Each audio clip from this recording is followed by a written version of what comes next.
Amém, queridos? Nos alegramos por poder vir novamente.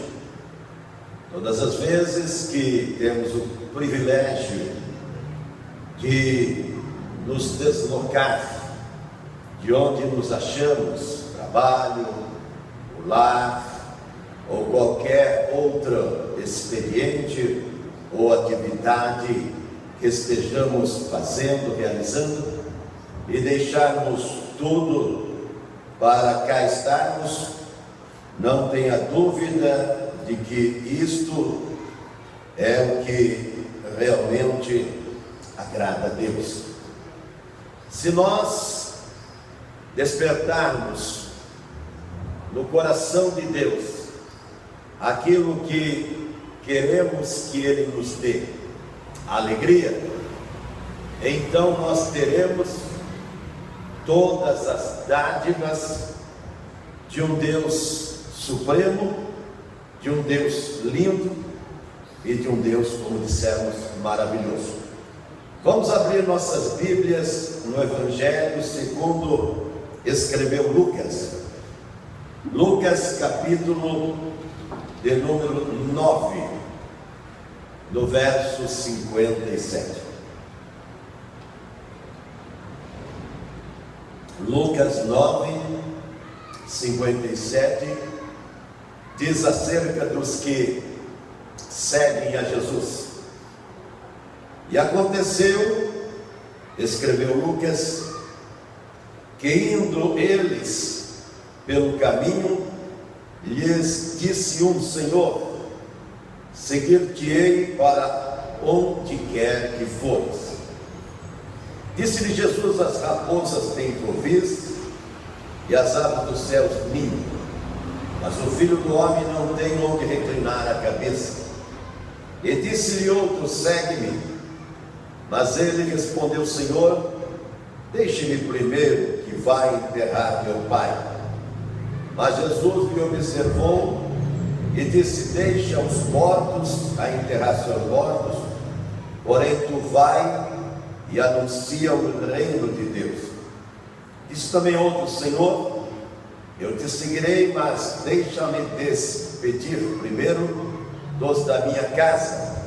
E Jesus lhe disse: ninguém que lança mão do arado, olha para trás, está apto, está pronto para o reino de Deus.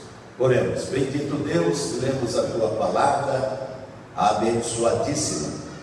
Só é abençoadíssima porque é tua palavra e o Senhor a abençoa. Agora, Senhor, que esta palavra ela venha nos despertar, acordar, ela venha nos balançar nas nossas estruturas, para que nós possamos realmente nos aplicar àquilo que pretendes, desejas e quer que nós façamos e sejamos, para a glória do teu nome. Amém, Jesus. Amém. Nós vemos pela leitura que acabamos de fazer que Jesus, na sua expressão, ele é realmente maravilhoso. E as pessoas querem seguir a Jesus. As pessoas querem. Mas para seguir a Jesus, não pode ser de qualquer forma, de qualquer maneira, como muitos alardeiam por aí. As pessoas pensam, até por conhecimento torpe de pessoas levianas, que anunciam, como Paulo escreve lá no Gálatas, no capítulo 1, um outro evangelho. O evangelho que você não tem compromisso, você não tem responsabilidade, você não se esforça, não se interessa, você não se aplica a realmente fazer aquilo pelo qual você se propôs. Porque veja bem, os personagens que estão aqui, eles estavam com Jesus, andando com ele, e manifestaram no meio daquela multidão, manifestaram o desejo de andar com ele, de seguir com ele. Em outras palavras, queriam pertencer ao ministério, queriam fazer parte do hall de membros daquela igreja, que é o Senhor Jesus, Ele é a nossa igreja. Ele, o Senhor Jesus, é a nossa crença, é a nossa fé, é a nossa instituição, enfim, Ele é o nosso tudo, E, de repente, quando Jesus ouve alguém se manifestando desta forma, Ele, conhecedor de todos os corações, veja bem, Ele diz lá em Mateus 10 que ninguém precisava dizer nada do homem para Ele, e depois o desfecho desse versículo é que Ele bem sabia o que há no coração do homem. O gostoso de andar, de servir a esse Jesus, é que você não está servindo um Deus morto, você não está servindo uma imagem, um ídolo, você não está servindo alguém que ele vai aproveitar de você, vai se completar de você. Não, de maneira nenhuma. Ele é um Deus pleno e completo. Tanto é que quando ele entra em Jericó, o que a palavra de Deus diz? Que ele chamou a Zaqueu, dizendo o quê? Zaqueu, desce depressa.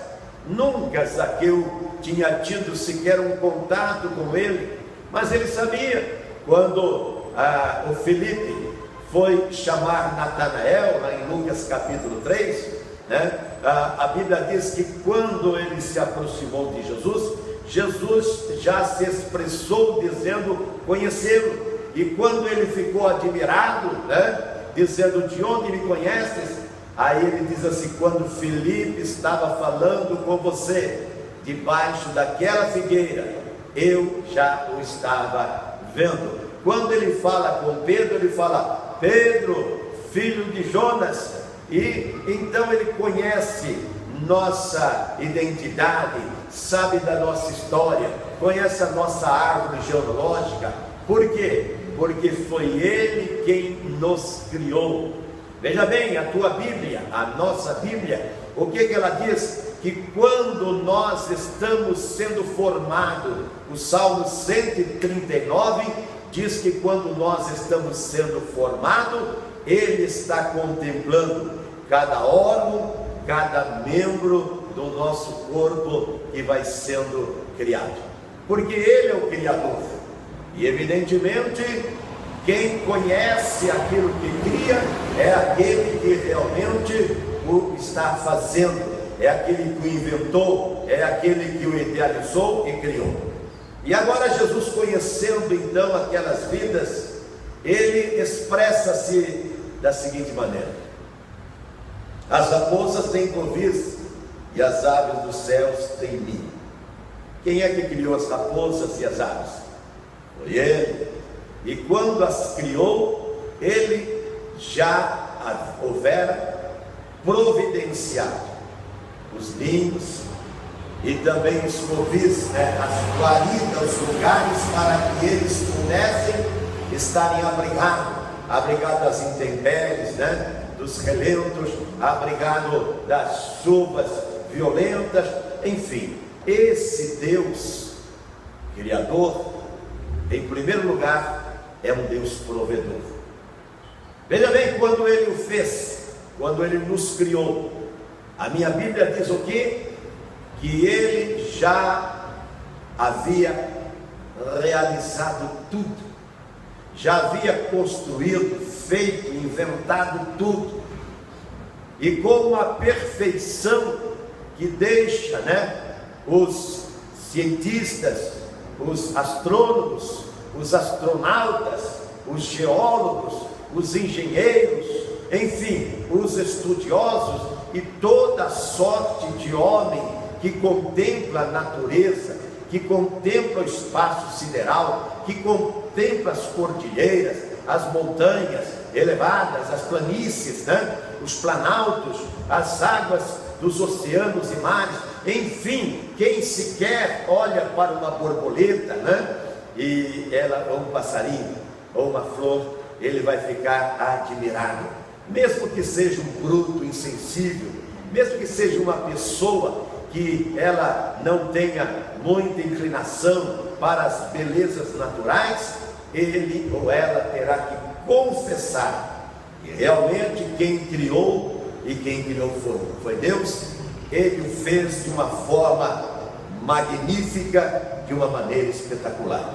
É esse Jesus que estava dizendo aqui, que eles tinham, mas ele, que a minha Bíblia diz que formou todas as coisas e é Senhor de todas as coisas, ele diz: não tem.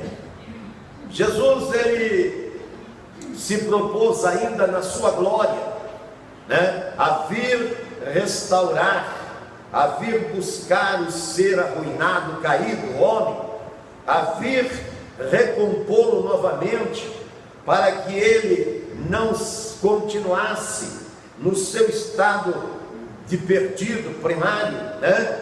Do seu estado de engano, porque foi iludido pela serpente lá no deserto, que é o diabo, e caiu das graças desse Deus.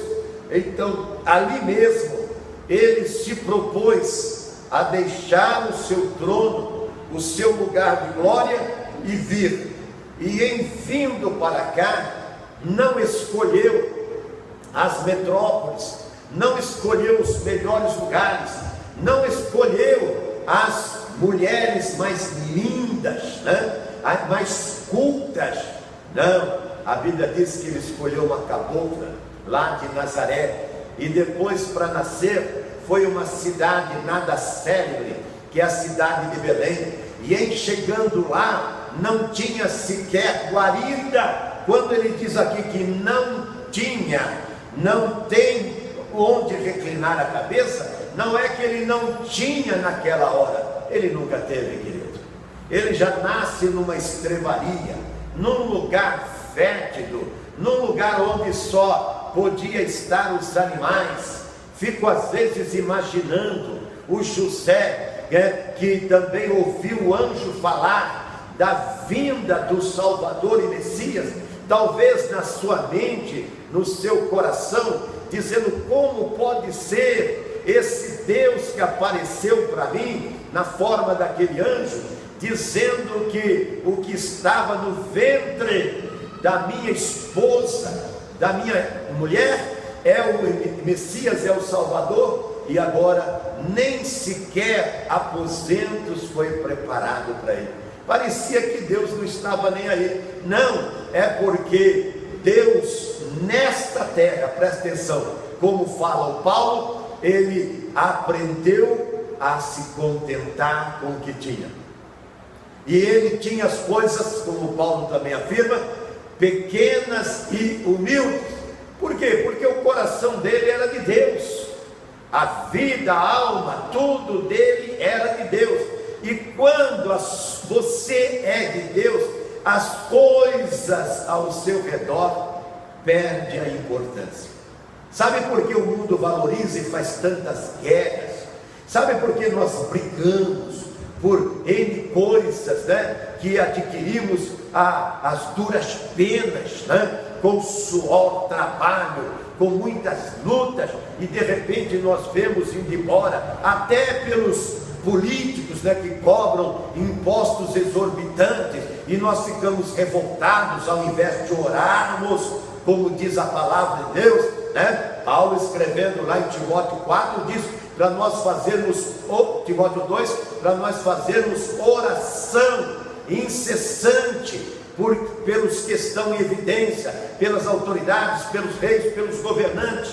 É isso. Por quê? Porque Romanos 13 diz que não há governante, não há autoridade que não venha de Deus.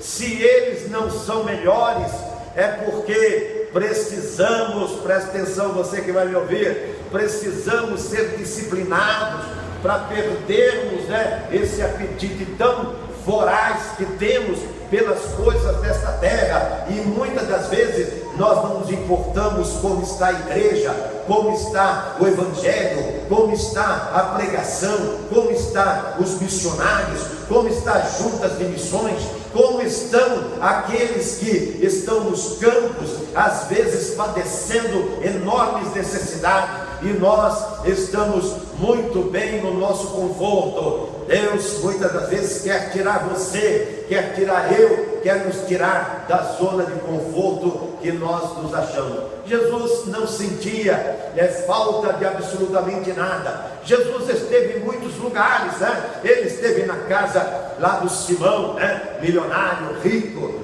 aquele que foi limpo da lepra, lá em João capítulo 12, e ele estava ali como estava na casa da Marta, lá em Betânia, como estava na casa de Pedro, lá em Cafarnaum, não importa, a sogra de Pedro, não importa. O importante era que Jesus estava sempre comunicando, estava sempre contactando com o homem, estava sempre dizendo o quê? Do reino de Deus.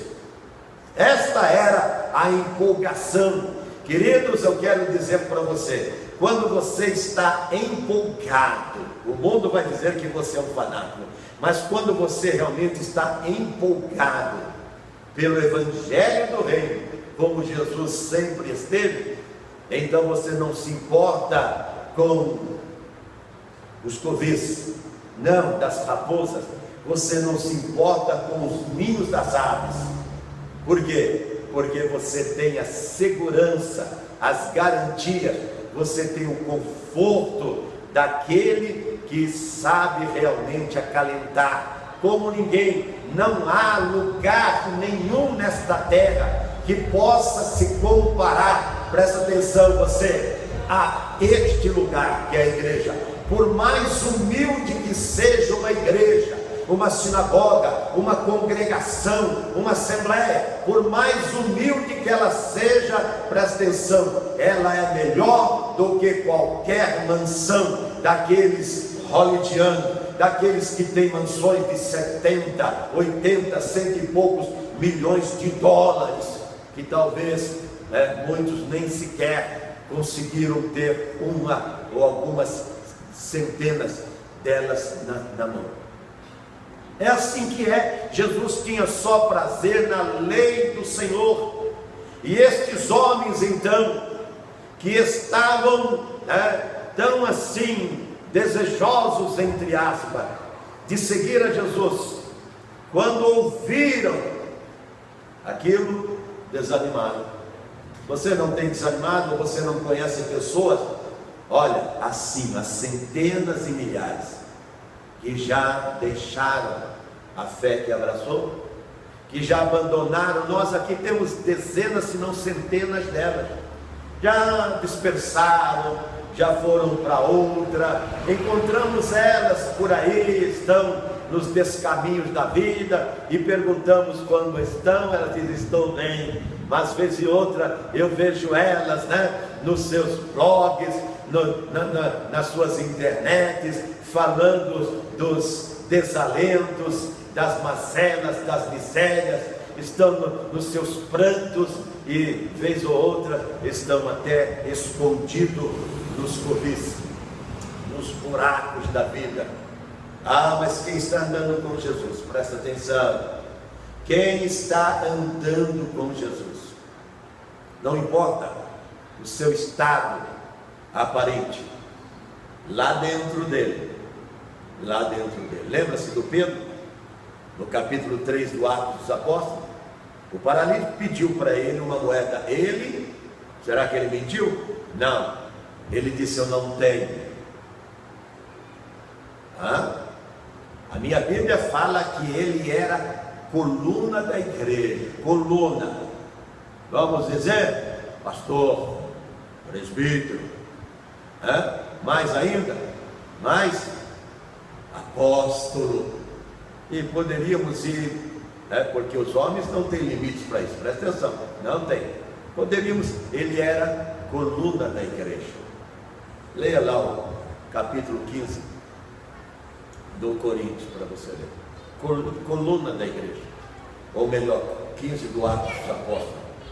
O Pedro, ele disse: não tenho. Ele não mentiu, não. Mas o que ele tinha? Ele tinha mais para dar. Quando você fala com um crente e ele diz que não tem, vira as costas e deixa você na saudade, ele não tem mesmo. Nenhum nem outro. Ou se tiver um, que é o quê? Os bens terrenos, talvez ele não vá te dar. Não vá, porque ele não tem o outro. O outro é aquele que o Pedro tinha. Ele diz: o que eu tenho te dou. Em nome de Jesus Cristo, levanta-te. E o que aconteceu? Um milagre. Aquele paralítico tornou-se um ex-paralítico. Aquele homem que ficava na porta do templo, agora não ficava mais. Porque a minha Bíblia diz que ele entrou saltitante no templo, dando glória a Deus.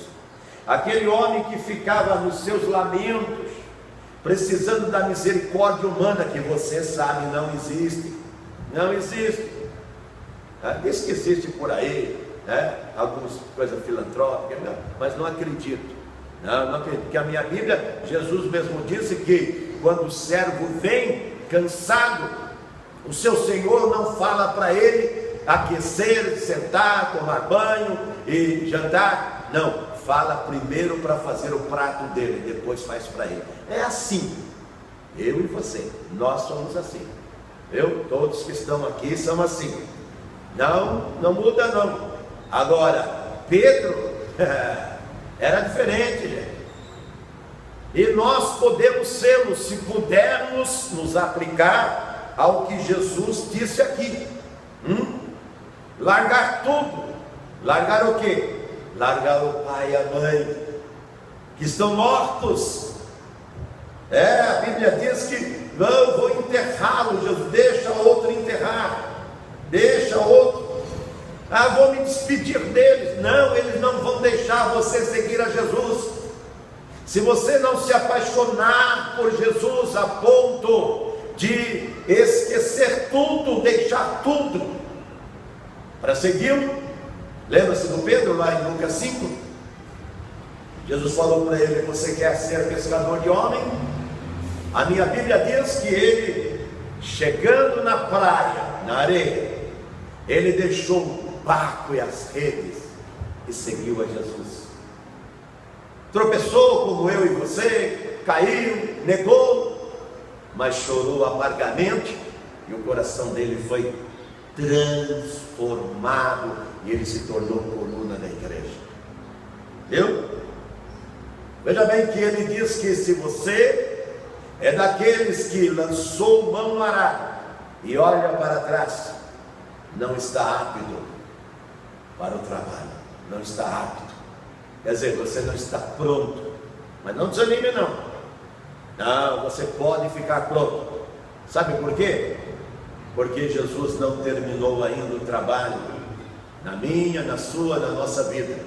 Ele não terminou o trabalho na igreja. Ele está ainda adornando, preparando a noiva. Você não vê que a noiva, quando no seu dia vem para a grande celebração das suas bodas, do seu casamento, ela vem linda e maravilhosa. A igreja, presta atenção, ela não vai subir pensando em pai e mãe, não vai subir pensando em segurança, não, em garantias nenhuma, não vai subir pensando nas riquezas dessa terra, vai subir com seus olhos fixos naquele que está na nuvem. E antes de aparecer na nuvem, o apaixonou a tal ponto que ele se desequilibrou. Negócio de crente, presta atenção, é coisa de louco, é loucura. Tá certo que as religiões formais que estão por aí diz que você tem que ter pé no chão, esse negócio todo. Então essas pessoas não tinham. Não tinham. Eu não sei como que o Pedro fez, mas tenho certeza que a mulher, os filhos, nem a sogra, ninguém passou necessidade, porque Deus não chama você para você depois ver a sua casa e a sua família sofrendo detrimento, tendo necessidades e passando dores até horrorosas aí por falta de recursos, de víveres. E o nosso Deus, segundo suas riquezas, escreveu Paulo, Ele supre todas as nossas necessidades em glória. É assim. Ele quer que você creia e dependa dele. Ele quer, absolutamente deseja que assim seja. Você pode fazê-lo? Eu quero garantir a você que você pode. Eu quero garantir. Sabe o que ele falou aqui no livro de Marcos, no capítulo 10, versos de número 29? Para você que está me ouvindo, Jesus respondeu e disse a todos os seus discípulos e aqueles que estavam ao seu redor: na verdade, eu vos digo, ele diz, vos garanto, que ninguém há que tenha deixado casa, irmãos ou irmãs, ou pai ou mãe, ou mulher, ou filhos ou campos, por amor de mim e do Evangelho. Presta atenção, amor dele e do Evangelho. Tem muita gente que diz que ama Jesus, mas ama o Evangelho. O Evangelho é o que? A disciplina, é o doutrinamento, né? São os ensinos que ele tem para você não continuar sendo o que você é. Você vai para a igreja, você vê, o cara tem 30 anos de igreja, ainda fuma, ainda bebe, ainda tem amante, para com isso. Vai se converter, cara. Vai encontrar-se com Jesus. O Evangelho é que causa isso. E depois do verso 30 diz assim: que não receba 100 vezes mais já neste tempo. Então você percebeu? É o Deus que supre necessidades em glória, como escreveu o Paulo lá no Filipenses 4:19. Você não quer crer nisso?